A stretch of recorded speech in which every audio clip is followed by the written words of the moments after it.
How's it going, everybody? And welcome back to the Real FI Podcast. I'm your host, Patrick McGrath, with my co host, James Rippion. How's it going today, James? Going well, man. I think we're going to have a great episode today. We got our buddy Jason Griggs on, and he's going to open up a whole lesson for us on short-term rentals over in Las Vegas, Nevada. So we're excited to get into that. But before we get into all the strategy right now, let's introduce Jason and get him in and introduced to our guests. Guys, what's going on? Thanks for having me. I really appreciate it. Awesome, man. Well, we're looking forward to chatting with you. So, what to get started, why don't you tell our guests a little bit about yourself and give us a little bit about your background? So let's see. I'm from Long Island, New York.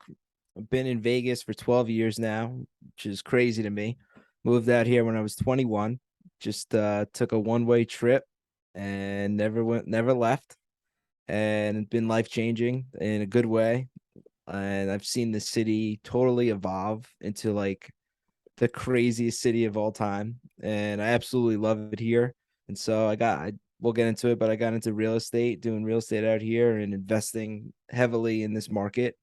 And it's been awesome. I gotta ask, man, like what attracted you out to Las Vegas? Was it the shiny lights or what? Yeah, my best friend since kindergarten was going to UNLV out here, and I kept coming to visit him. And he was like, "Yo, you should move here. Like, it's fun, it's great weather." And I was like, "Yeah, you're right." So I graduated from college and shipped right out here. I was an elementary school teacher when I first got out here. I started doing that. I was a gym teacher, PE teacher, and wasn't really making a lot of money. And then I was like, you know what? I'm gonna try this real estate thing, and it clicked and blew up. That's awesome. Well, kind of tell us how that, journey from PE teacher to real estate investor kind of started. Like, was it a book? Was it a podcast? Were you seeing some big ballers at the roulette table and like, dude, where are you getting all this cash from? And they were like, real Yeah. estate. Like, break that down for us. So I was plowing snow in Mill Base in Brooklyn. My cousin owns a snow plow company in Brooklyn, New York. And one day I was like, dude, I don't want to do this shit anymore, man. I just want to, I'm like, I'm going to Vegas. It's so much fun. And he was like, how much is the real estate out there? And I was like, it was during the crash. And I'm like, my buddy's telling me like 50 grand for a condo, 100 grand for a house. And he was like, all right, let's buy one. But I had no money at that time. So I swear I walked into his house one day and he's like, I bought a condo. He's like, I talked to your buddy, help me, and I bought one. I was like shocked. And I was like, can I go there and live in it? And he's like, no, we're gonna just rent it. And I'm like, no, I want to move out there and live in it. I want to move there. And I don't think he thought it was serious, but I really was. And I kind of like just kept plugging him a little bit. And he was like, all right, go ahead, go out there, give it a shot, set it up. Let's see how it goes. But that was really the first stepping stone to get into real estate. My cousin Joe, he just a very entrepreneurial guy. He always is like, people that just they're always on the winning side. Like this guy, I don't know, he just is always on the winning side of things. And so I trusted him and I went out there and that was it. That's Did Joe awesome. have any background in real estate or anything before this, or was he just kind of winging it and decided No, to no, he owned a bunch of rental properties. He's a little bit older than me, so he owns a lot of rentals, a lot of buildings. And he was like, look, once I got out there and I was teaching, I was like kind of complaining. I'm like, I'm not making any money. Like all these other people out here, they work on the strip, they're making the quick, easy money. And he's like, look, just be patient and you're gonna get your real estate license.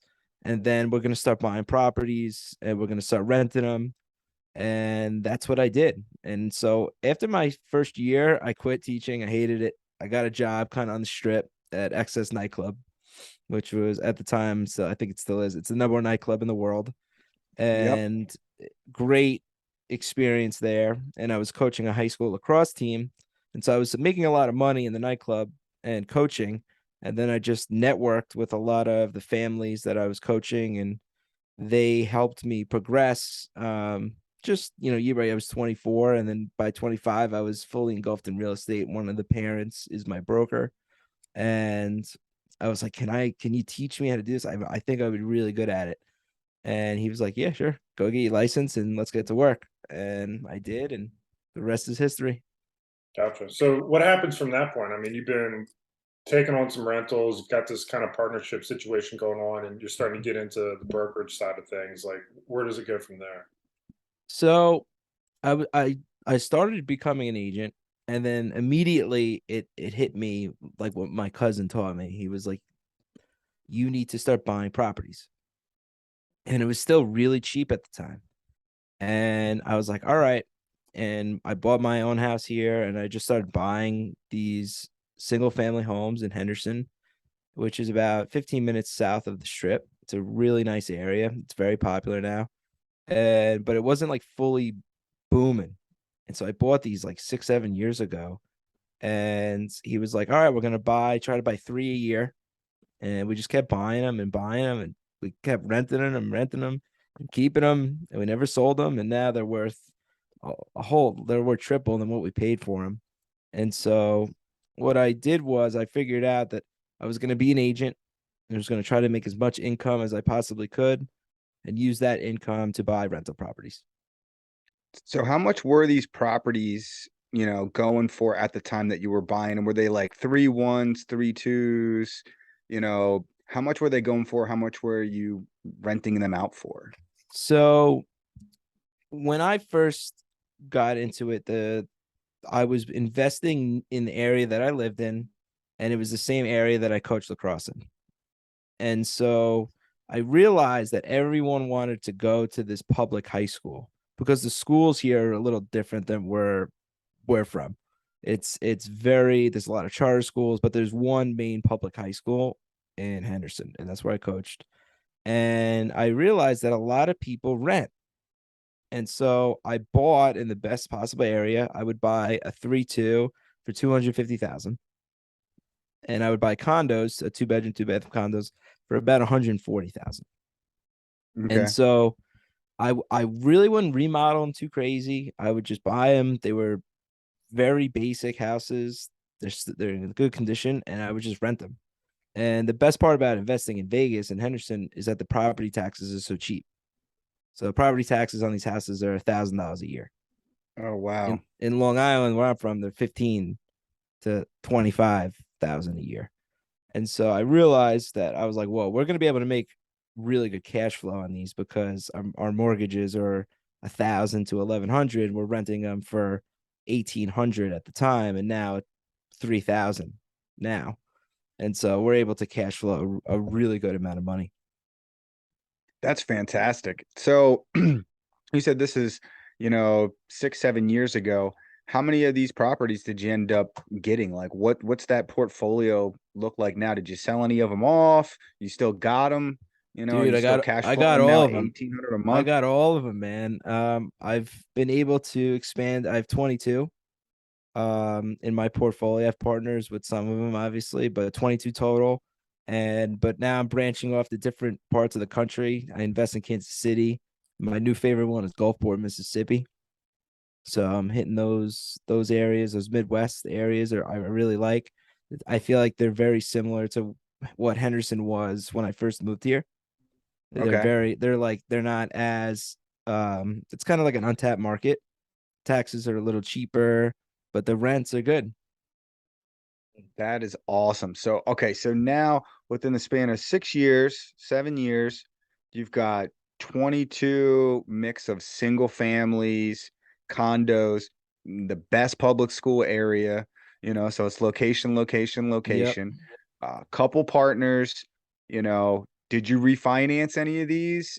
Did you keep the notes? Are you just raking in, $1,500 a property right now, basically? Yeah. You know what's fun? I did not burr any of them. I actually burned one. I burned one. Because the person who I was involved with needed the money to To get get pulled out. out. But I am not a fan of refinancing them. And I'm so glad I didn't because they're almost a lot of them are like really paid off. I did like 15-year mortgages on them too.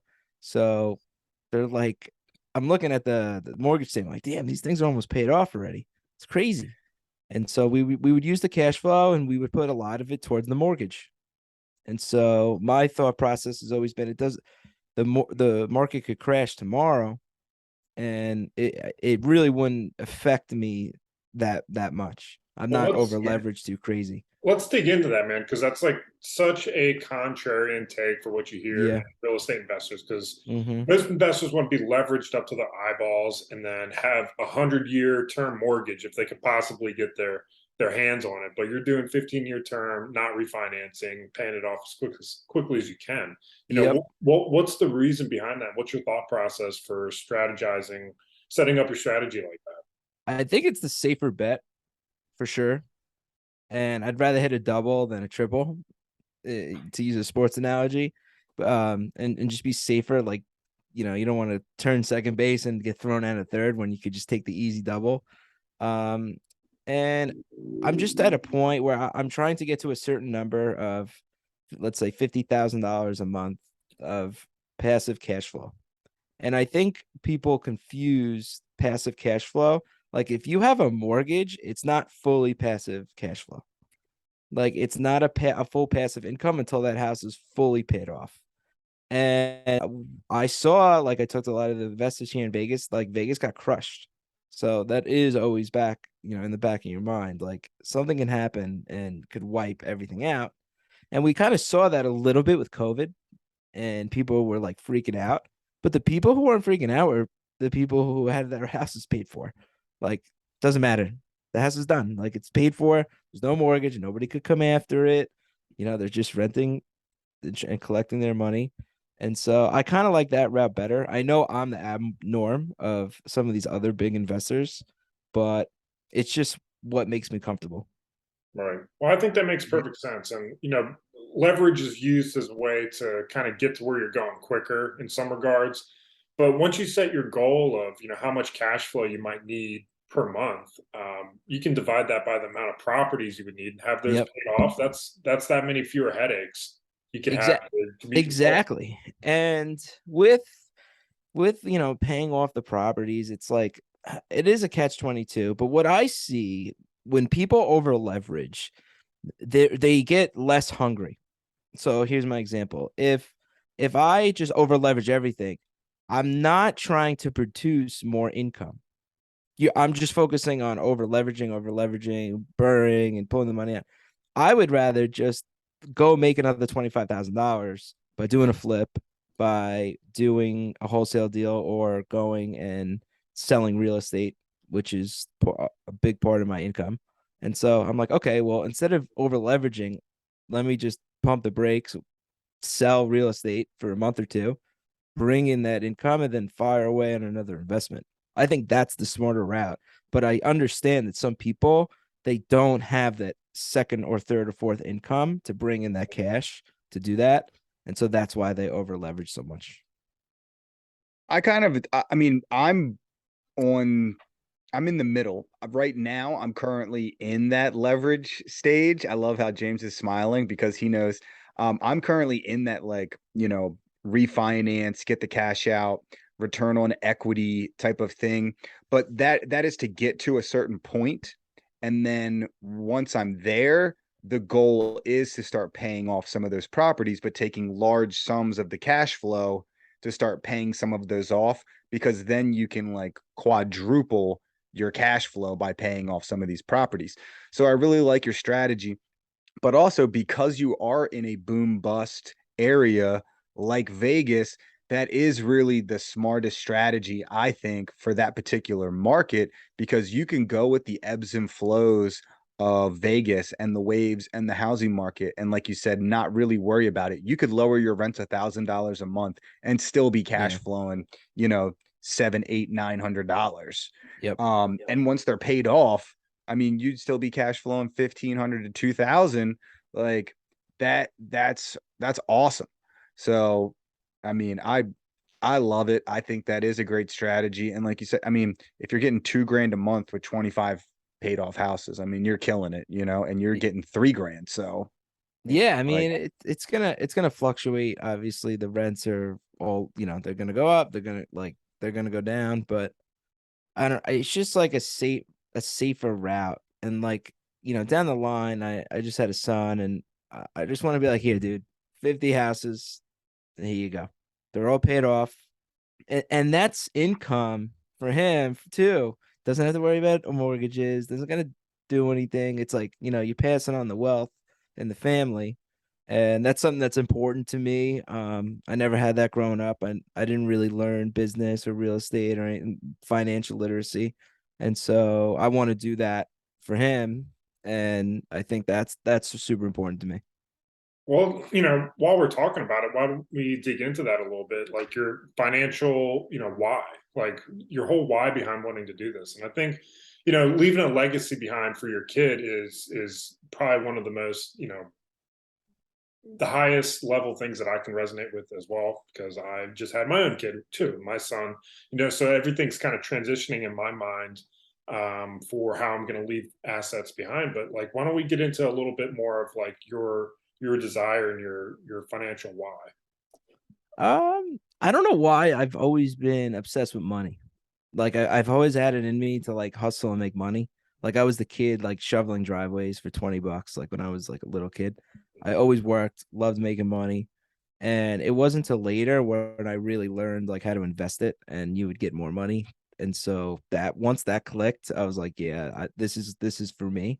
I just don't think a lot of people talk about money. They're scared to talk about it. I don't know why. I'm very outspoken about it.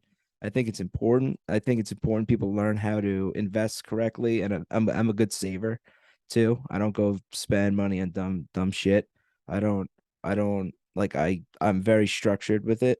And so when you're structured with it, you learn how to really take your money and 2x it or 3x it.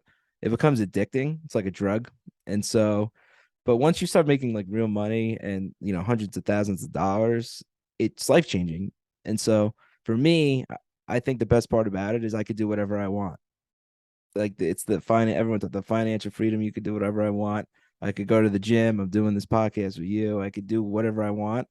And once you hit that, it's like, okay, I'm never going back to working a job for somebody else, listening to somebody else.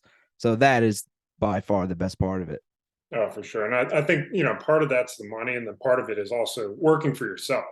Because you can set your own schedule, so you're not beholden to somebody else to clock in and Yeah. clock out. Yeah. But it's not easy, right? I mean, you guys know it's not easy. Like, there's some days where I'm like off the wall. I'm like, what am I doing? Like, am I still doing this? Like, is this for me? Like, you go through those like little cycles, but then you snap out of it and you're like, all right, I'm going to just continue doing what I do. But I see a lot of people. I coach 17-year-olds, 18-year-old kids, and they're like, "Oh, I'm not gonna go to college, and I'm just gonna be an entrepreneur." And I'm like, "Okay, well, what are you gonna do?" And they don't think like, "Oh, like it's difficult." Everyone thinks it's easy because of Instagram and Facebook and all this social media crap. And once they get punched in the mouth and they go 2 years and they're not progressing, they're not moving up the ladder, then they're stuck. And so that's kind of what I mentor my kids a little bit, the kids I coach. I'm a big advocate for school, but there's not a lot of financial literacy going on. And I think a lot of kids get stuck of, hey, I need to work this 9 to 5 job. Like you don't have to, but here are the different options that you could have. Yeah, I think that's so important. I'm not against the 9 to 5 job in the beginning, because you need some sort of income to invest, Yep. so you should be hustling, getting into I think some sort of sales career where you can do commissions, where you get paid based on results. Because when you're an entrepreneur, that's the only time you get paid. That's Yep. based on results. And especially in real estate or anything else, you've got to find a good deal. You got to know your numbers. You got to talk to the lenders. You got to network. Like, you only get paid based on the results, finding some value where somebody overlooked it, giving you the edge. Like, that's what being an entrepreneur is. And yeah, I think, like you said, everything that's getting posted on Instagram and the Facebooks and YouTube, and everybody puts, the stuff after all the hard work out there. No one's showing you the grind. No one's Yeah. showing you you know, waking up at 3 in the morning, you can't get back to sleep because all you're thinking about is all the millions of things you got going on, or how, like, if this one thing falls apart, like everything else is going to fall apart. And, thinking about going back to your old job, making less money, going through it because it's getting tough. Like, you have to be comfortable living in the uncomfortable to really be successful, and Yeah, I I think that's couldn't where we're agree all more. at. I couldn't agree more. Yeah, and touch on the first part of your speaking there. The one of the best jobs I've ever had when I was 15, 16, I was a telemarketer. And I was like really good at it. I don't know. I was just like good on the phone. I would just act like I knew the person. And that definitely helped me become more comfortable in sales and obviously in real estate. But that is, you nailed it. Like, I would 100%, if you're 17, 18 years old, it is a skill to learn how to speak to people. And the best way to speak to people is just by getting reps. Mm. And the more reps you get, the better you are at it. And that's something I'm very good at. I can talk to anybody, I network with everybody, and I'm comfortable. And so that I always suggest that to younger entrepreneurs. Like, go try doing phone sales for 2 months and see how you do. It's a tough job, tough ask. Absolutely Yeah, brutal, it's dude. brutal. It sucks. Yeah. Like, if you can be successful at telemarketing and phone sales, like, you can do anything. I mean, I've done door-to-door sales before.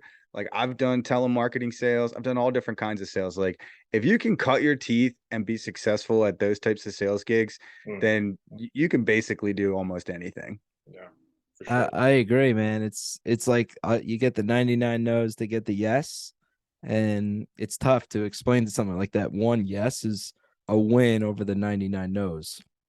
So, Jason, in this market, man, like, I don't know if it's the rise in real estate prices or what, but everybody and their mother has decided to become a real estate agent, and you're Yeah. doing it on the perspective of being an agent plus an investor. Mm-hmm.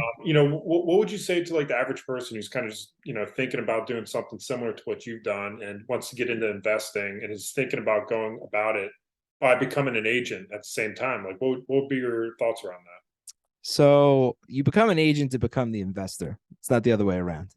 So people become an agent, they do one deal or two deals, they represent their friends. But I always hammer this home. Like, if you have a real estate license, that is a weapon. Like, that is a big weapon to use. And if you're not taking advantage of that weapon, you are very silly, because you have the inside information, you have the inside scoop of the market, you have the inside information of the MLS, what deals are on, whatever price drops come first, you have that.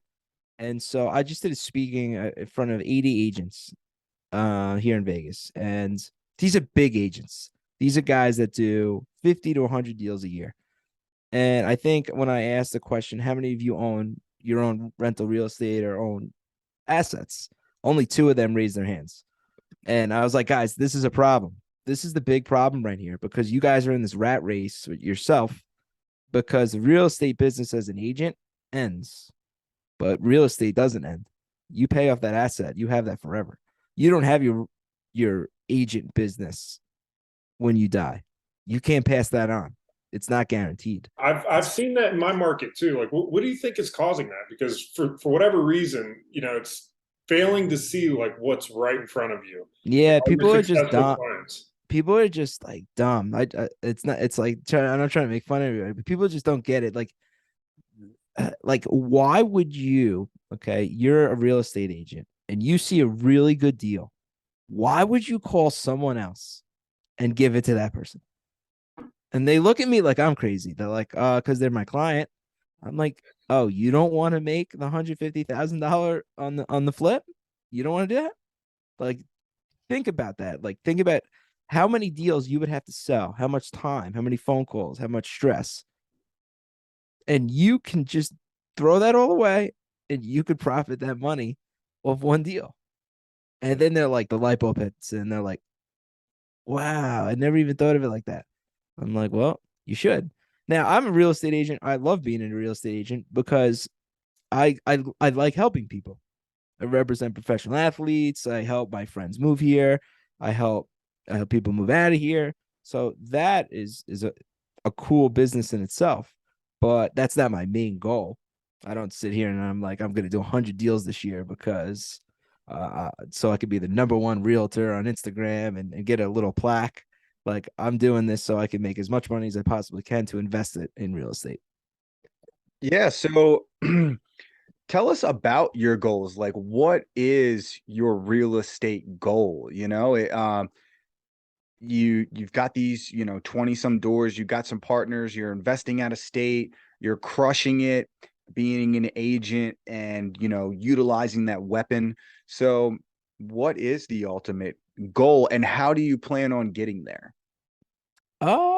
It's a great question. So the goal is obviously, I think, to own as much real estate as you possibly can safely. But in the past year, I've gotten into coaching more because I coach sports. It comes just natural to me. And so now my goal is to try to direct as many agents or just people who want to learn um into real estate investing. And I always say, like, making money is nice. It's great, but when you help your friend, like a good friend or like a family member or client make money, it just feels like amazing. So that's why I partner with people. I'm like, look, give me 20 grand, give me this. We're gonna buy this. And 3 years from now, we're gonna laugh about it. And so my friends that I've done it with, they're like, this is great, Greg's like, wow, let's do another one. And then they tell all their friends about it. And it's like a whole, it blows up into a whole thing. So what are you partnering on? Are you doing mostly flips? Um, no, I don't do a lot of flips, even though I did a really good one this year. I'll find a condo or just a rent ready house. And remember, these people that I'm partnering with, they're cops, they're firemen, they're teachers, and they can't invest in New York. It's too expensive. And they don't invest money. They have their retirement, they have all that stuff. Great. But they don't have a way to turn 20,000 into 40,000. You can't do that by tutoring. You can't do that by just working overtime. And so when I'll flip, or I will ask them, hey, do you want to go in on this rental? It's 50,000 down, 25 each. You're going to park it there and we're just going to cash flow it as much as we can. And, you forget about it. And so that's kind of what I've done. That's awesome. So, are you doing anything else besides the rentals? Are you into any short-term rentals? Is that part of your goal to hit that 50K a month number? Like, kind of give us that overall. I know you said 50K a month cash flow. Yeah. Is that broken up all through paid off long-term rentals, or there's some other strategies inside of there to help you get there? So when I started buying my first 5 years, I just bought long-term rentals. And the past 2 years, I got involved in short-term rentals. So short-term rentals are just long-term rentals on steroids. Like, they just produce way more cash flow, but they're more work. They're a lot more work. It's a different type of business, but if you get the systems down right, it could be a cash flow monster. So I have 8 short-term rentals and they kick ass. And so it's the same concept. I'm taking the cash flow. I'm paying the house down. I'm taking the cash flow. I'm just saving it up. I'm not refining them. I'm not going crazy and just trying to go buy 20 short-term rentals. But it's just the same progress of through. I'm buying something. I'm trying to pay it off as fast as I possibly can and keep it and just keep the ball rolling. Gotcha. Do you do you feel like the Airbnb market has been getting like oversaturated over the last like year or two with all the TikToks? I haven't been able to open up my TikTok or my Instagram without someone telling me, they're making 50,000 a month in Nashville or, the Smoky Mountains or something like Yeah. that. Is it do you think that's hurt the market? Do you see any changes coming? Like, what's It's your it's perspective on funny that for because I people turned thinking into about it? I turned into one of those people on Instagram with the Airbnb stuff. But I found an amazing market here. I mean, Las Vegas is Las Vegas, so mine are insane. Like, my Airbnbs are nuts. Like, they're beautiful. Like, I bought one for 1.4 million. It's insane. It's the nicest Airbnb in Las Vegas. And so when I was doing this, I was like, look, I knew I had a business when people were always asking me, like, hey, do you have a place for a month, 2 months? Do you have something? And people were always coming to visit.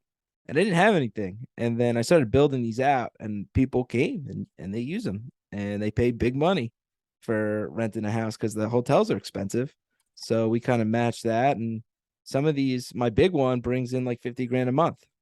I It's was just about to crazy. ask, what does a $1.4 million Airbnb bring in? That's 600 grand a year gross. I mean, Yeah. Yeah, it's a that's crazy a one. If you 55% return in the first year on your Mhm. cash. Like Yeah, that's that insane. was Well, that was actually, my not even on your cash. that was my big one. So the market that I'm in, there's rules. There's laws and rules for short-term rentals. So there's only a certain amount of licenses to be given out. So I'm not in a market where it's oversaturated at all. So I'm able to charge a way more money than other markets, and I have to obey by rules, which is fine. And by having rules, it's actually better because you're able to really research. And I have a license for each property, and you have to pay the city a little bit of a tax. So it's not like you go down to Jacksonville. One time I went to Jacksonville and I was looking around, and there was like 40 Airbnbs on one street, and I'm like, this is not sustainable. It's just too oversaturated. There's no rules, and when you don't have rules, people don't do them the right way, and it gives it a bad name in that area. So I'm in a really good area for it. Well, I think that's the difference between those kind of markets. You have like a affordable housing Airbnb model, and then like a luxury experience Mm-hmm. Airbnb model, because it's a little bit more selective with the properties that people are going to have. And I think that's super interesting. Like you kind of like the competition, you like the challenge a little bit because it gives you a better business model to operate. Yeah, but you don't want to go into an oversaturated market. You know what I mean? Like if you're competing with 50 houses on one street, like no one's you're not gonna get booked.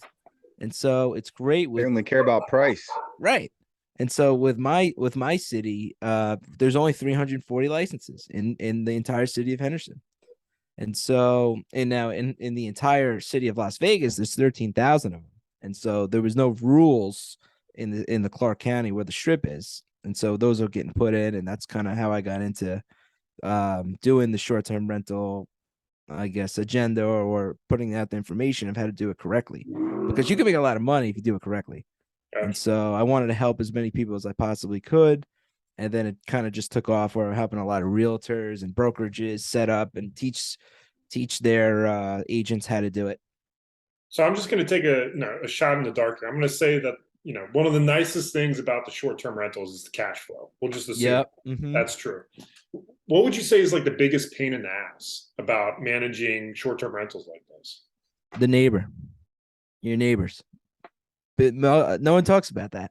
Oh yeah, fill us Okay. in here. All Like right. All right. So this I had have to come with an experience. Fill us in. yeah. I had two neighbors cost me like over $200,000 in profit just because they called the city when I was remodeling it, and they said I was doing stuff that I wasn't supposed to be doing, which wasn't true. And if you in Henderson, if you call, there's a hotline, and there's certain like you can't be in the backyard past 10:30 at night. And if you call this hotline, you get fined $500, no matter what. So I have one. This neighbor is a prick, and he just calls and calls and calls and calls and calls, and I get banged at 500 every single time. And I've tried everything with this guy, and he just doesn't want the short-term rental next to his house. And now I'm at the point where I'm not giving up. I'm just like, you know what? Game on. Let's go. We'll see who can outlast who here. But If this that is this like one of those TikTok video wars where it's like episode 62 of the neighbor war. yeah. Like I'm down, I'm in 32 grand for this month. Yeah, Like yeah, so I'll go more into the story. So my partner on the house is a detective in Brownsville, Brooklyn. Okay. Never invested in real estate in his life. I had this opportunity. I'm like, look, we're gonna buy this house. It's an Airbnb. We're gonna put a license on it. And he was like, he never bought a house before, like out of state. He trusted me. We didn't really know each other too well. It was just like a mutual friend through a friend. And this freaking happened. And I was like, I felt so bad. I'm like, dude, this is not like how it is. Like, this is like the worst case scenario. So I went over to the neighbor's house. I'm like, dude, look, like, we're gonna do this here. And he told me to go F myself. He's like, I'm a cop. I'm a retired cop from Chicago. This is not right what you do. I'm like, well, my partner, the owner of this house, is a cop. So I got two cops fighting over like this short-term rental, and it's a disaster. Mm. Oh my gosh, that's so Yeah, it funny. sucks, I but mean, it's terrible, but it's funny. I mean, what other kind of things like are like, fact and myth about the Airbnb space, because everybody online talks about how great it is, but there is instances like this, like you just said with the neighbors. Is there any, anything else like maybe like a top two or three like most yeah, yeah. pain in the ass things? Well, somebody stole my TV a week ago, like a month What? ago. Yeah, somebody stole my TV. We have a nice hot tub, like we have a TV on the wall. Somebody stole the TV from the wall. So that obviously you're gonna go through. It's just like Home Depot. They're gonna go through people stealing stuff, Well, it's a whatever. cost of business. Right, exactly. But to answer your question, the biggest myth is everybody thinks that every single house will work as a short-term rental. And I have one that doesn't work well. I'll be honest, it doesn't work well because I hire property management to help me run it. And so it's just with the property management fee, it doesn't really make any money. And so I have to make a decision. Do I sell this house, or do I just push off the property management on this particular house and I do it myself? And then you have to kind of weigh in your time versus what it makes. So I'm gonna probably just do this one myself because I manage a lot of my rentals myself. And so that's definitely the biggest myth, that every single one will work. It's not true. Mm. So where would people go um to figure out if a property will do good on Airbnb? So the process that I use is I use AirDNA. I actually partnered with them. They're the best website, in my opinion, that comps out short-term rentals. So they basically give you, if you bought a house, it shows you every house in the area. So all you got to do is look in your area and then take the amount of what it's renting for a night and times it by, I do it by 20 nights. So let's say it's $200 times 20. Take that number and then compare it to the expenses and all that stuff, and then compare that to your mortgage. So if your mortgage is $3,000 a month, my calculation is you want to try to aim that you take home 6,000 a month on a short. You want to double your mortgage payment. Okay. Okay, so if you're Double your money. doubling your mortgage payment, that's amazing. Now people get greedy, try to triple it, quadruple, and I have done that. It's awesome. But if you could double your mortgage payment, you're doing very well. So what makes you choose, almost 30%, or I guess 60% occupancy and 20 nights? Like how are you coming up with that number? That's just based on the market that I'm in. Now, some like winter-ish areas like Denver, Aspen, like those, Park City, those are going to be different because they're seasonal markets. So they'll be booked 100% in for 5 months, and then in the summer months, it's going to be different. My market does very well because Vegas is always popular throughout the whole year. There are a few slower months, but it's not lopsided like some of these other counties or areas are. So you got to just find a niche that works for you. And you need to find like I'll use Mississippi for an example. Mississippi's like super cheap, but the Airbnb numbers do pretty well. And so I'm able to double my mortgage payment every single month. And So that how many happens. That's markets are awesome. you in? Like I'm curious to know, like, because you've obviously built a very great foundation in Las Mhm. Vegas. Like where else in the country are you operating? So I'm doing Kansas City. Kansas City is one of my favorite markets for short-term rentals because I have somebody there who is very good at running them. So they send me a deal, they buy it, they furnish it, they fix it, and then they operate it. Operating it is the business. Building it, you can make the nicest house in the world, but if you can't operate this thing or it's not functional, you won't have a business for very long. And I just got involved in Gulfport, Mississippi. Don't ask me why I got involved there. Somebody just sent me a deal. It was a sub two deal. Bought it, just tested it, and it worked out great. So I did another two there, and I'm like, wow, this is pretty easy. When you have boots on the ground, you can do it. You can do it anywhere. Yeah, that's that's really fantastic. So in regards to like the property management side, like what's the typical fee that you're paying, someone to manage this hospitality basically business for you? So I would say the average I see is like 15 to 30, 40%. Um, it fluctuates. I see so many people fail though because they hire the wrong person or they hire the cheapest person or they try to do it themselves and they're lazy. So you get what you pay for. Like my property management company that I partner with, they're expensive, but they do a great job. The house is perfect.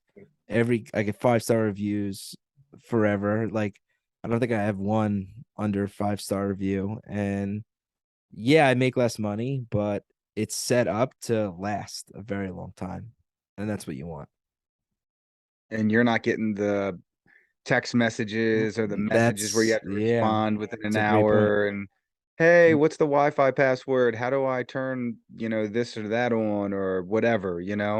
Hey, I showed up and the TV's not here above the hot tub. Yeah, Like, I know. There's some neighbor next door cursing at me because I Yeah, got a beer I outside. I just can't deal with it, man. Like I don't know. I'm past that point of dealing with BS. So I'm diving back into one. So we'll see how it goes. But if it's just not worth it, then I'll either sell it or I'll push it off. I'll try a different property management.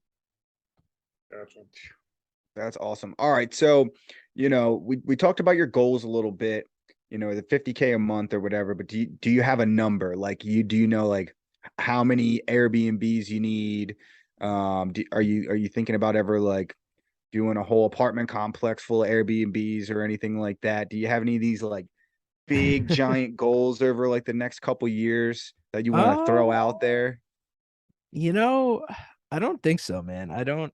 I see some of the people doing these boutique hotels. That's not attractive to me. That's just too much work. I'm just at the point, man, where I like I'm like kind of semi-retired. Like, I work, but I don't have to if I don't want to. And every time that like I just sit back to relax, like that's when things like come to me. Like I feel like things are coming to me now. And they say like you really made it when that happens. Like people send me deals. I Mm. don't have to mark. I don't have to go out and look for them. And that's really nice. And so I just think like every year picking up, 5 rentals and being an agent and that it will snowball into something crazy big later on. And I think a lot of people, they're just so impatient. Like they just want the money now, today, tomorrow. Like if you just relax and just put your nose down and grind through it, like in 10 years from now, you will have something really good for yourself and your family. Well, But what I think is so cool about what you're saying, which is honestly very different from our typical guest, is you're not rushing it. You're not trying to jam a square peg through a round hole. You're yeah, letting the universe just kind of bring it to you as it comes. But the one thing that you are doing is taking very consistent action and repeating a process over and over that has proven to have results, historically for you and for other people.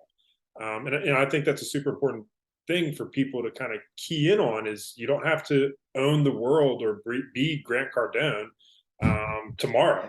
And right. you, I you know. can you can have a great lifestyle by just taking the steps and doing the work today and getting to a point where you don't have to do the work to find the work. The work's coming to you because you have that reputation built up. Right. And like Grant Cardone, he's like amazing. Like I'm never gonna be a Grant Cardone. I'm never gonna be anywhere near that.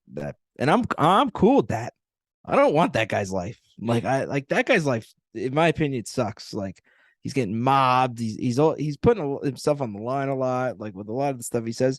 But I think he scares a lot of people away too. Like the stuff that I say is real. It's realistic. You can obtain it. I was a teacher. I didn't come from any money. Nobody gave me really any money. Like I just built it slow. Like every year I bought another one. I bought another property, bought another property. And then you look at the of what they're worth and you're like, damn, like that year went by quick and now it's up this much. Damn, those 5 years went quick. But yeah, I'm just consistent. I'm just consistent. I believe in it. My cousin has a really funny saying. He says, Donald Trump, he's not rich because he's in politics. He's rich because he owns half of Manhattan. And it's so true, Exactly. right? He owns half of freaking New York, and he's never gonna sell it. Him and his family, they own everything in that city, and it's just real estate. That's where his all. That's all of his income. He's one of the richest guys in the world. He didn't do anything crazy. He did exactly what I did, just on a bigger scale. So I think my goal, obviously, to go up and maybe go into a bigger scale of it. Do some commercial building stuff like that, but nothing like I'm at a point where I just want to relax, watch football, and and like that's the cool part about real estate is that you can really have an awesome life, and you're making money while you sleep.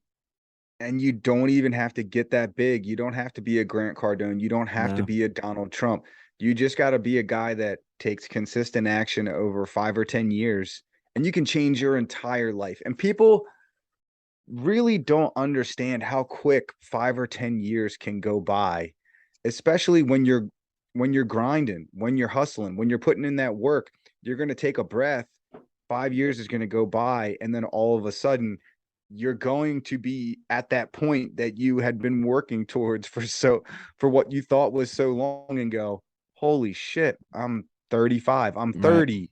You know what I What mean? I agree with Like, you. What are like some of the other people that come on? Are they just the opposite of what I'm saying? They're just like you could tell they're full of shit. Well, I don't know no, that they're no. full of shit. They just they're in a rush. I mean, that's what it is. Like they're like you were saying before with your strategy of not doing the burr or not taking out a lot of loans and keeping the LTV very high for your properties is they want to leverage up to their eyeballs and go as far as fast as they can. But what you're doing is just clearly different. You're doing it patiently, methodically, and you're using time on your side, and you're just Yeah. going to let the wealth compound on its own. Yeah, I don't know why everybody's in such a people in a rush. Those are the people who spiral out of control. I can't tell you how many investors, wholesalers I've seen.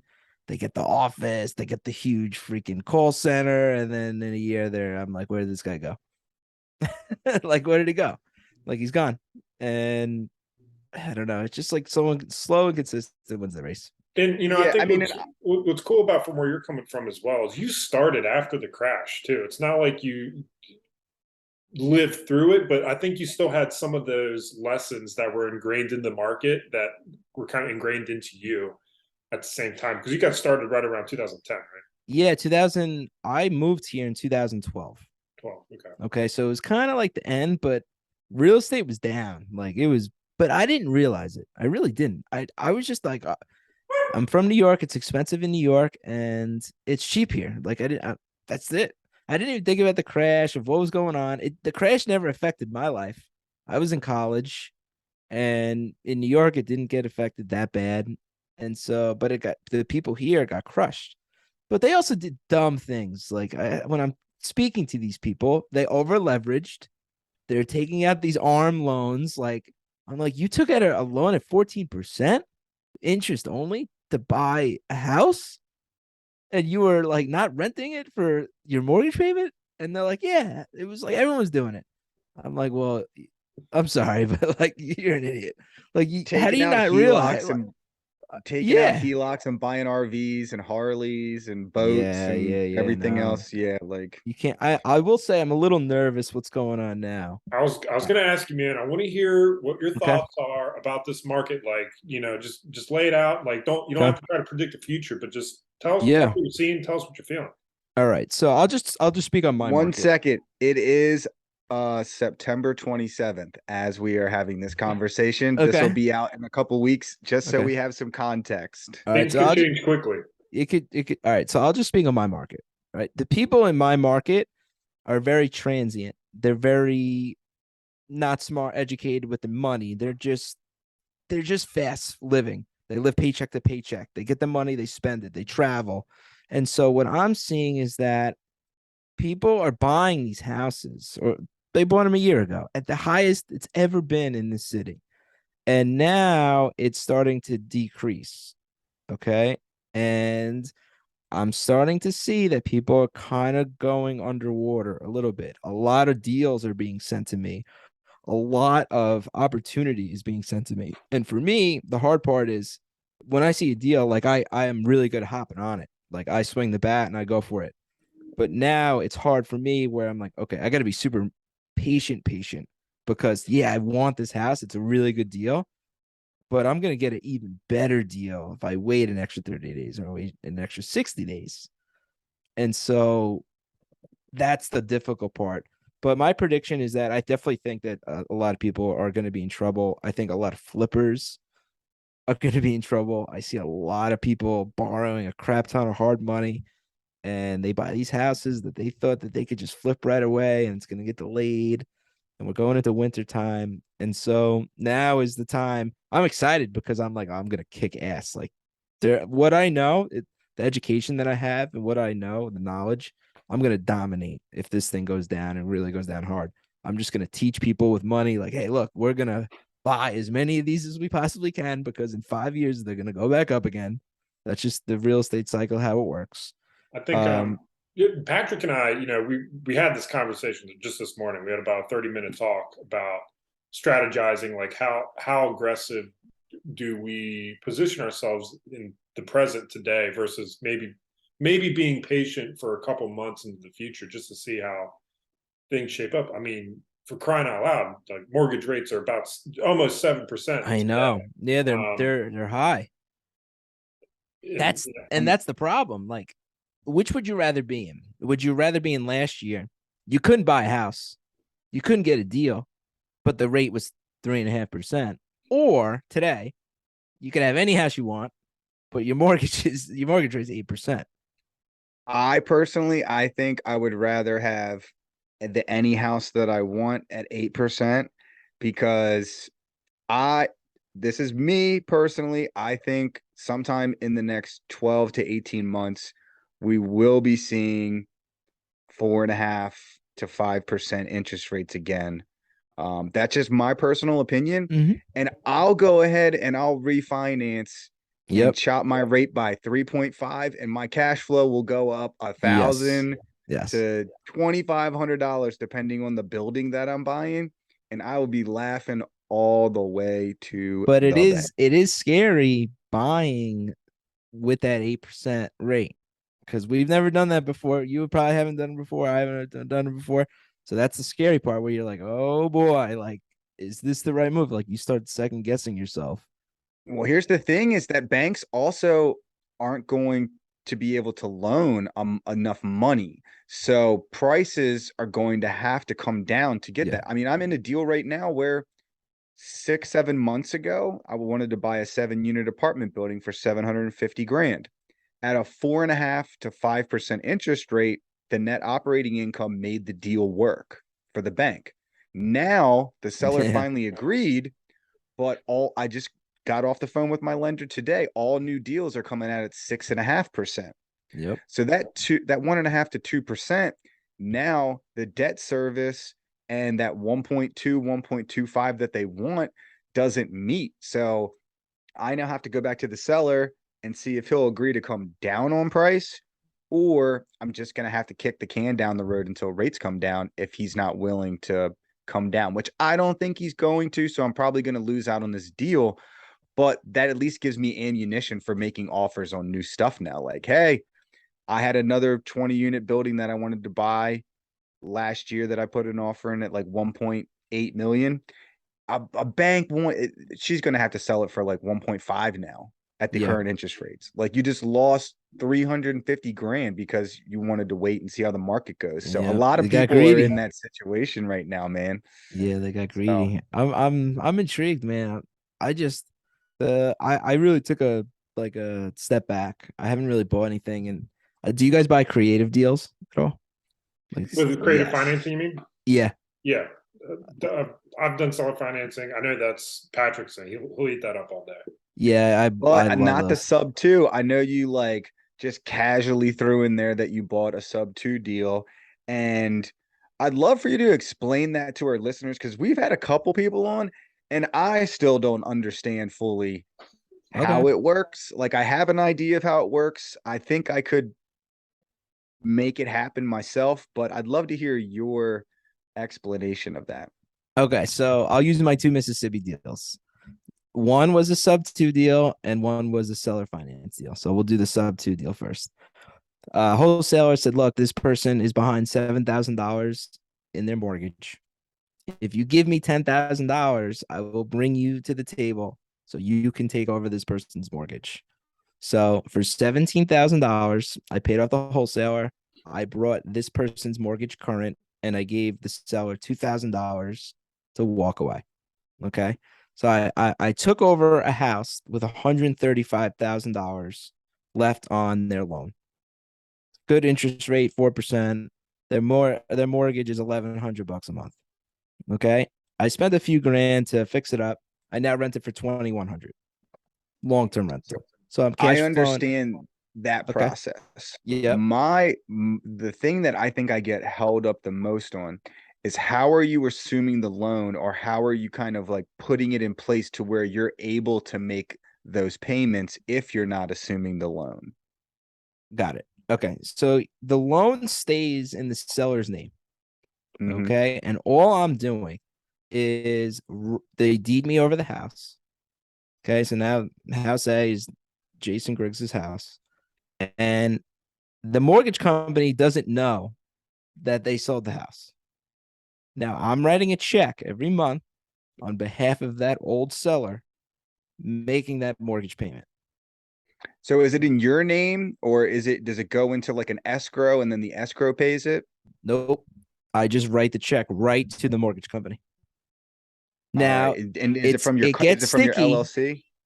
Yes. Now it gets sticky if the mortgage company finds out, which has happened to me, and it is a risky thing if buying these sub two deals. So you got to really make sure they work. Now that house that I took over for 135, it's worth 275. So if I ever to sell it or refinance it, then I have room to do it.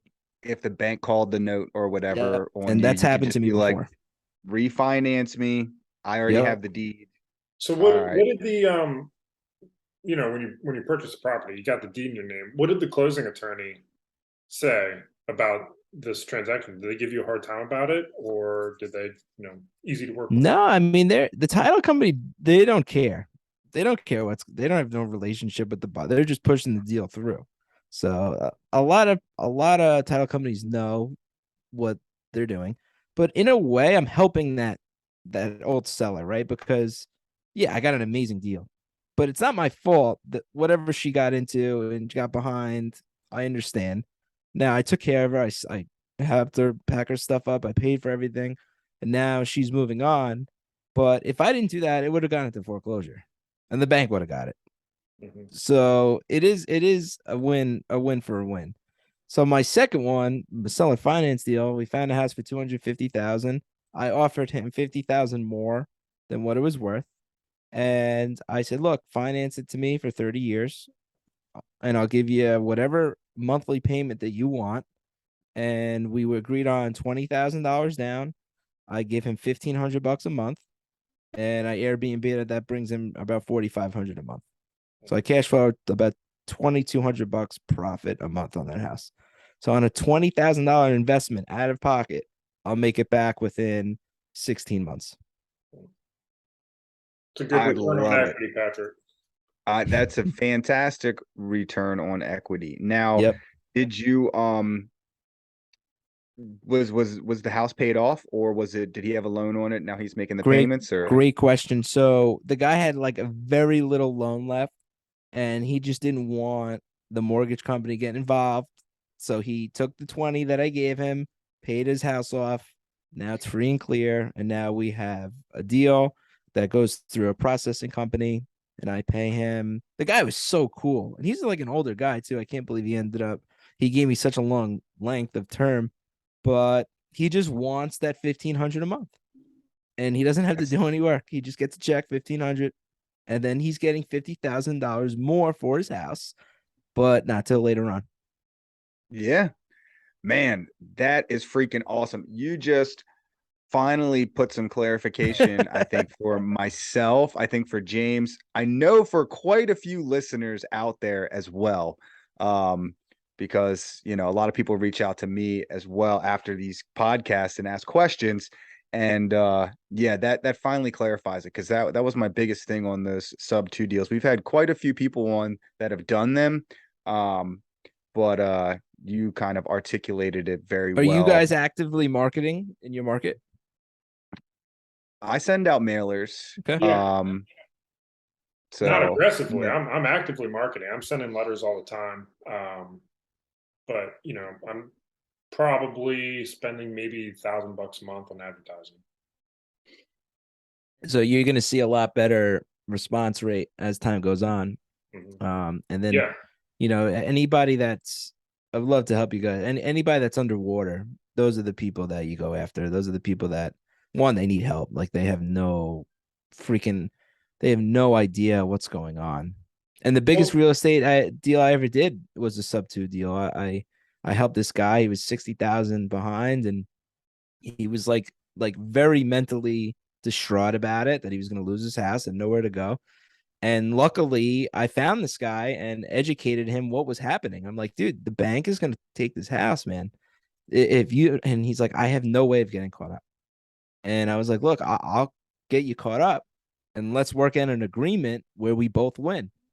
And that's what we ended up doing. And he just these people, they're just not educated. They don't know what to do. They there's really nobody to call, because they call a real estate agent and they're like, oh, I can't sell your house. You're behind, and there's no time left to sell it. So best of luck. So having the knowledge how to do these creative finance deals is super important. Well, let's talk about that a little bit. Okay. Let's assume we've got someone listening who wants to find some deals off market and they're looking for some of those distressed sellers. Like how are you reaching those people specifically? Are you just kind of shotgun shooting advertising, whether it's digital or mailers or letters, or is there a certain technique you have to kind of reach those distressed sellers that might be a little upside down? I don't. I do very small advertise. I'm gonna start doing more, but this was brought to me by another agent in my office. So the word of mouth that I buy real estate, that I help people that are kind of behind. And so this deal that I did, I ended up profiting over $225,000 on this deal in 4 days of work. And it worked out amazing for all of the three parties involved. The person who brought me the deal didn't want to get involved. They were family friend. They just didn't know. This is an experienced agent who just didn't know what to do in this situation, where the notice was Friday at 12, your house is getting foreclosed on. You had 10 warnings. Nothing was done about it. Like, it's foreclosed on.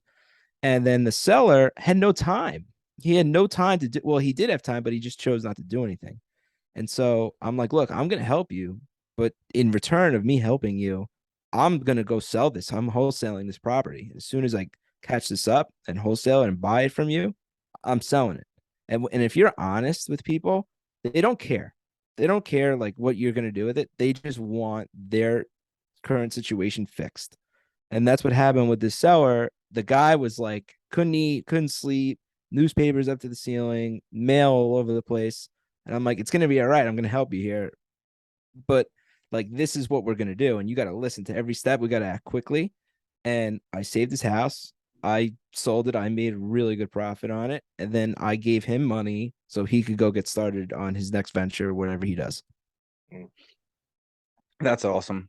That's fantastic. So how did you figure all this out, man? Did you just, read a book? Did you buy a course? Like what's the best way for someone out there to get better, more knowledgeable on this whole subject to thing, and how to even approach the subject and be able to talk to people that are in these situations? I'm trying to think. Like, do you know who Ryan Pineda is? Yeah. Okay, so he's huge in Vegas here, and I'm friends with him. And he He did a doesn't little know it yet, but seminar. he's going to be on our podcast. Oh, okay. He's a cool dude, man. So he did a little seminar about it, and he was like, "This is going to be a thing." And then the Pace Morby guy came along, and he oh, he crushes it with the stuff he does. But he did a presentation on it and it just clicked for me. I'm like, okay, I get what's going on here. And then you got to do one. Like you could be an expert. All these sub two guys, like they think they're experts, but you got to like go into the house and talk to these people and convince them like this is the best thing to do for you. But it's also an easier sale because they're desperate. Like there's nothing these people can do. Like they have no other option. Like this is your only option. You got to take it or you're going to get nothing. And your credit's going to be crushed. You're never going to be able to rent an apartment again because you have this on your record. And you're never going to be able to buy a house until 10 years later. Yeah, so you're marketing to pre-foreclosures? I don't do any marketing. I suck at marketing. I don't even try it anymore because I'm just not good at it. And so it was actually Ryan. He's like, dude, stop marketing. If you're not good at it, just stop. And I just did social media and just like, look, I need to buy a house here. I'm looking for a house here, and people come, wholesalers come, people on the internet come, and it's amazing. Man, I freaking love it. You have dropped so much knowledge on this podcast. Hopefully, James and I our plan for next year is to get out to a couple conferences. I think we're gonna have to make Vegas one of them, James, and go out there to some real estate uh, conferences and come out there and meet you in person. Um, Dude, but please yeah, come out. so we definitely will. So I think this is a perfect segue into the final segment of the show that we like to call the Big Big Four. Four. All right, James, take it away. We're trying to make it as corny as possible. So, Jason, Okay. tell us something that you do that kind of feels like a financial independence hack. Maybe something that's like a finance literacy thing that you do that kind of propels you to the next level, either in business or personally.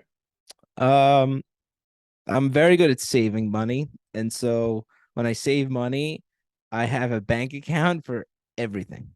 So I have an individual bank account for every property.